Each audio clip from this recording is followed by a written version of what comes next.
Welcome back. ఆయన పెద్ద పార్టీలో పెద్ద నేత.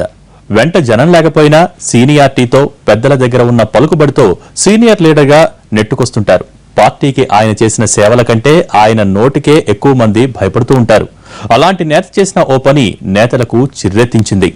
మామూలుగానైతే ఓ రేంజ్ లో ఆయనకు క్లాస్ పడేది, కానీ సీనియారిటీని చూసి సైలెంట్ అయిపోయారట. పార్టీలో కాంగ్రెస్ రూటే సెపరేట్. వెనక నలుగురు కార్యకర్తలు లేకున్నా, 4 ఓట్లు రాకున్నా సీనియారిటీ ఉంటే చాలు, ముందు వరుసలో సీటు దొరికినట్లే.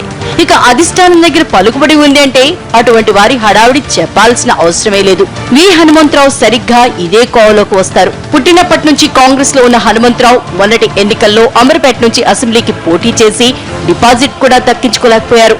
ఎంపీగా ఉన్న వ్యక్తికి సీటు రావటమే ఆశ్చర్యమైతే ఆయనకు డిపాజిట్లు కూడా రాకపోవడం మరింత ఆశ్చర్యాన్ని కలిగించింది. ఏది చేసినా ఏం మాట్లాడినా హైకమాండ్ దృష్టిలో పడటమే లక్ష్యంగా పనిచేస్తుంటారు విహెచ్.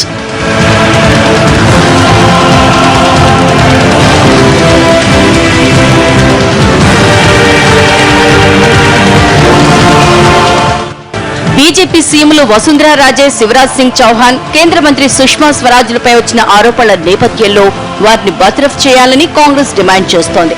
దీనిపై టీ కాంగ్రెస్ నేతలు ఎవరూ మాట్లాడలేదు. దీన్ని అనుకూలంగా మలుచుకునేందుకు ప్లాన్ వేసిన విహెచ్ పీసీసీ తరపున ఆందోళనలు చేపట్టాలని సూచించారు.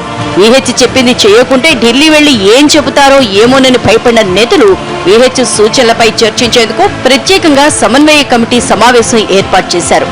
ఆ సమావేశంలో ఉత్తమ్, భట్టి, షబీర్, జానా, గీతారెడ్డి తదితరులు పాల్గొన్నారు. వారందరికంటే విహెచ్ఏ ఎక్కువగా మాట్లాడారట. ఏమంటే ఏమంటారోనన్న భయంతో మిగిలిన నేతలు సైలెంట్ గా ఆయన చెప్పింది విని ఎలాంటి ఆందోళనలు చేయాలనే దానిపై తర్వాత నిర్ణయిద్దామని సమావేశాన్ని ముగించేశారు.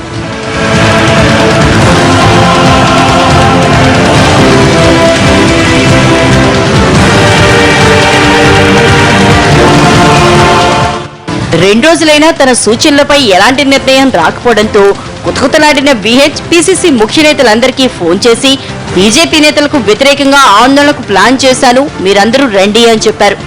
ఎక్కడికి రావాలనే దానిపై ఓ అరగంట ముందుగా సమాచారం ఇచ్చారట విహెచ్.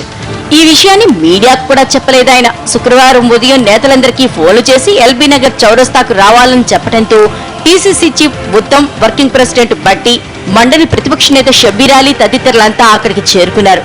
వెళ్లకపోతే ఏమంటాడో అన్న ఆందోళనే వీళ్ళందరినీ అక్కడికి నడిపించింది. తీరా ఇంతమంది సీనియర్లు అక్కడికి వెళ్తే మీడియా జాడే కనిపించకపోవడంతో మిగిలిన నేతలంతా అవాక్కయ్యారట. ఇదేందన్నా మీడియా వాళ్ళకు చెప్పలేదా అని విహెచ్ని అడిగితే విషయం లీక్ అవుతుందని నేనే చెప్పలేదన్నారట. ముందే తెలిస్తే పోలీసులు వచ్చి ధర్నాను అడ్డుకుంటారని చెప్పలేదని సెలవిచ్చారట విహెచ్. అది విన్న నేతలకు నవ్వాలో ఏడవాలో అర్థం కాక తలలు పట్టుకున్నారట.